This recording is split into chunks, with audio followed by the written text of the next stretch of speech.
I dig that. That's a perfect answer because I think and it leads us honestly to the next question, which is they play Nebraska.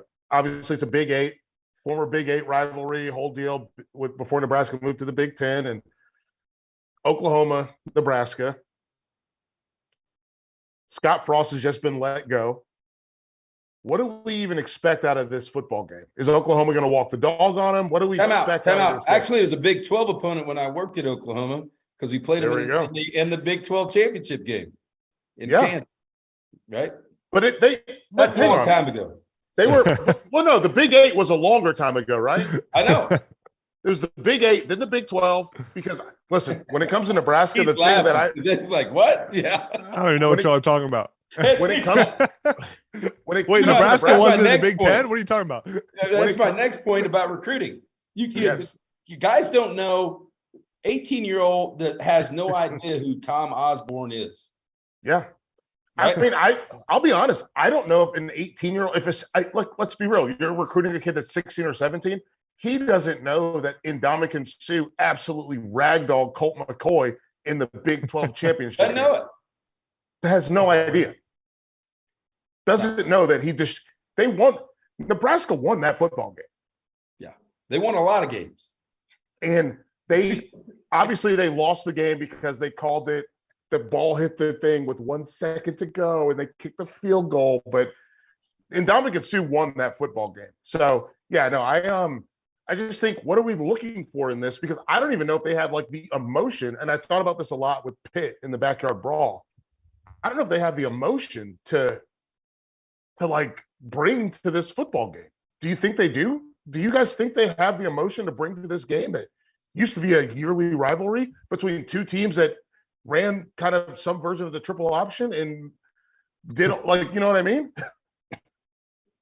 Yeah, I think when it comes to Nebraska, I just know that sometimes weird shit happens after you fire your head coach. It just is like sometimes it's just like a change in something, like something just happens, and it's kind of like the old adage, like whenever something bad happens, people either split apart or they rally together, and a lot of times it takes a shift in a head coach leaving like that to bring people together. I don't know if Nebraska's going to win the game, but I could see them coming out with some new energy. I know players love Mickey Joseph.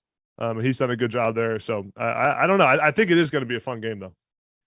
I'll say this, Adam, you're right. And if I've been on both sides of the head coach, been an assistant coach, been put in those different roles. Let's just be honest here. Those players have known this has been since last year, midseason, right? Yeah. True. What's going to happen? What's going to go on? Who's our coach? What are we doing? Right. And so there is a sense of relief from some other people, coaches, players, and Mickey Joseph is the right man right now for this place. And because Nebraska's lost their recruiting base, they've lost everything. They're not playing in the South.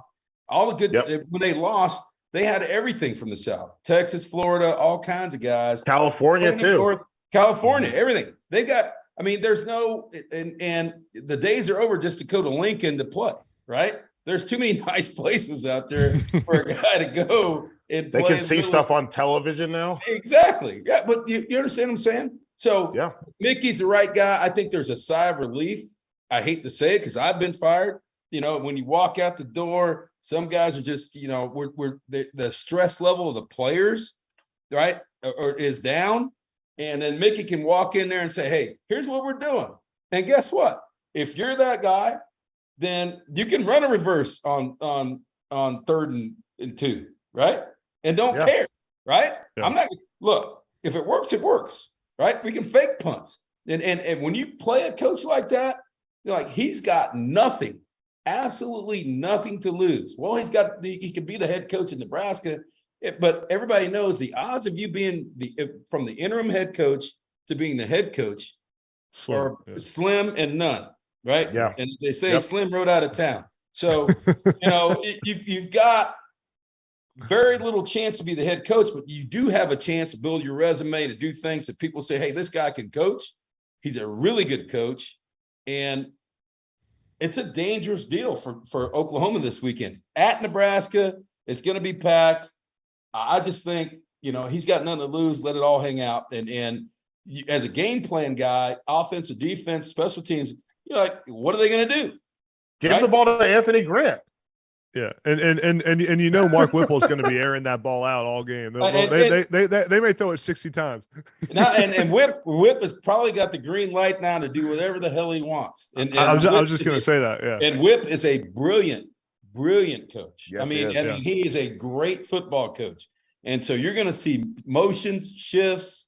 You're going to see everything out of the bag this week because let's be honest, both coaches. Even Whip, as old as he is, still wants to keep coaching football. Yeah, but it's on that stage against Oklahoma. Those guys have done it long enough. They understand what kind of audition this is for the next job, whether it's here or the next place, and they're going to put their guys in a position to be successful. What's going on, guys? Rob Doster here, the founder of the Field of 68 and the Field of 12 Media Networks. I wanted to take a quick minute to let you guys know about an exciting new project that we have been working on for the last 3 months. The Almanac, an all-encompassing preview of the 2022-23 college basketball season. We spoke with every single Division I head coach to give you a robust and accurate preview for all 363 Division I college basketball teams. We have predictions for conference finishes for all 32 leagues. We have features on the best freshmen, the best big men, the breakout stars, the coaches on the hot seat, so much more. It is 600,000 words of sheer happiness for the college basketball fan in your life. The Almanac is going to be available for digital purchase on September 26th for just $19.99, but you can pre-order it today using the promo code HOOPS and save 20%. Just hit the link in the description below.